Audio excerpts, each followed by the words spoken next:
Hello and welcome back to WBFH. I'm your host Jackson here with Mike and Matthew. Today we're going to be talking about the All-Star game that happened yesterday. It was a crazy turn of events. Not seeing any Texans get any hits throughout the game. Let's talk about that, Michael. Yeah, it was pretty. I was really surprised when I saw that none of the Rangers got any hits. There were five of them in the starting lineup, made up more than half of the actual American League starting lineup this year, and yeah, I was just very surprised to see that.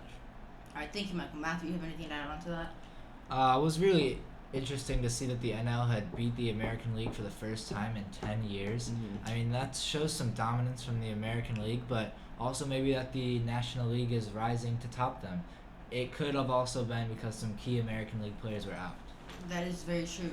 With the Judge missing that game, it probably led to a easier time for the NL as the AL did not have that 6 foot Seven. 6'7" monster in the outfield who's robbing home runs. So we are here today with the live audience. We're gonna open up for questions. If there's any questions, please raise your hand. I thank you. Yes. All right, Jack Rizzo, CBS. I just want to know. Yes, the Rangers didn't have any hits in the game, but how about their right fielder in the field, Adolis Oh, Garcia? Those few extra base hits that he robbed in the sun, and also Randy Rosarena in left field robbing, I think, Freddie Freeman of a double. What did you guys think of that? Yeah, could I answer that? I mean, I thought that was really, really impressive, especially in the first inning. Garrett Cole's pitching the first two outs. First, you have I think Randy Rosarena was first. It was the fly ball to the wall, jumps, robs a double, easy off the wall, and takes it out. And then yeah, Adolis Garcia battling the sun, jumping back to grab one, certainly very impressive. So yes, while the Rangers didn't necessarily show, how impressive they can be offensively, they certainly showed that on the field. Yes. Certainly.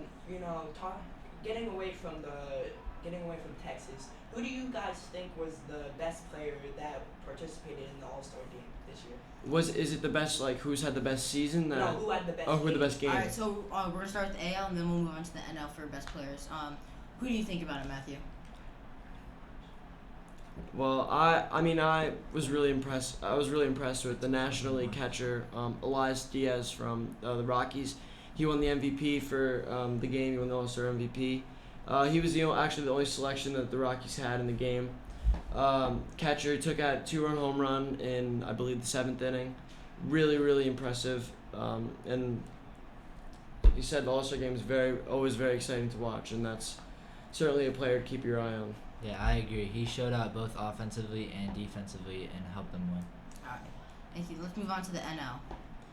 Well, he is from the National League. I was also very impressed with Yandy Diaz, the first baseman from the Tampa Bay Rays. He also hit a home run in the game.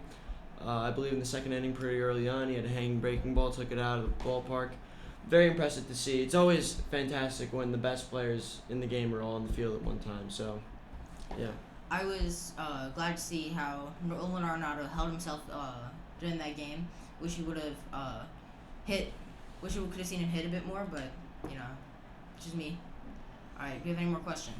Yes. Yeah, stepping kind of away from the All-Star game in a broader sense, is the MLB All-Star game the best All-Star game in all professional sports? And how would you rank the four out of football, basketball, baseball, and hockey?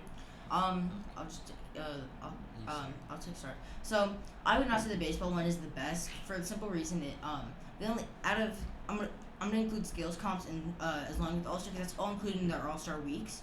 The MLB only has one extra thing for the All-Stars to compete in. That's the Home Run Derby, and over the years the Home Run Derby has been lacking. It's been lacking some of that super hard hitting. Do you have anything? Can I branch out? I think that the MLB is really exciting. However, my personal favorite one is the NBA because, first of all, we have two iconic contests with the slam dunk and the three-point contest, as well as it's always fun to see all the best players in the league on the court at one time. Even if they're not very serious about the game, they still put on a great show with dunks and shots. And I would personally rank it NBA first, then MLB. Then I would say the NHL because it's always fun to watch them in their 3v3 competition. And then NFL I would put last because the Pro Bowl was not very exciting and they just changed it to flag football and we haven't really seen that pan out yet.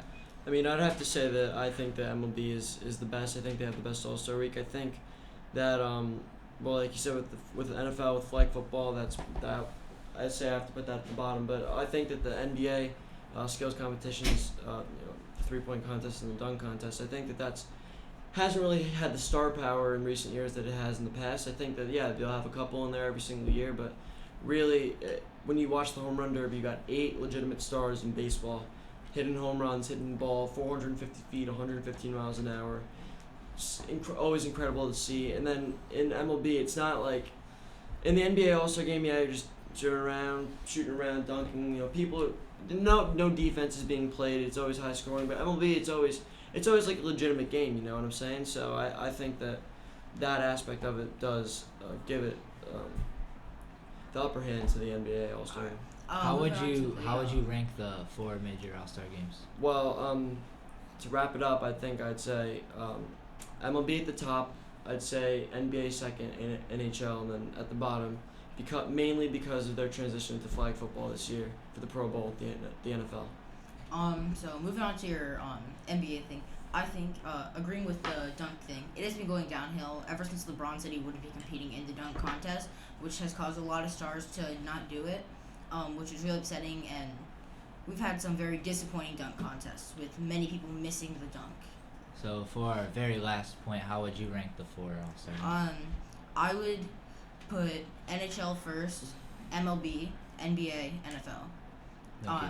Thank you for tuning into WFH, WBFH. I'm your host Jackson here with Michael and Matthew. Thank you.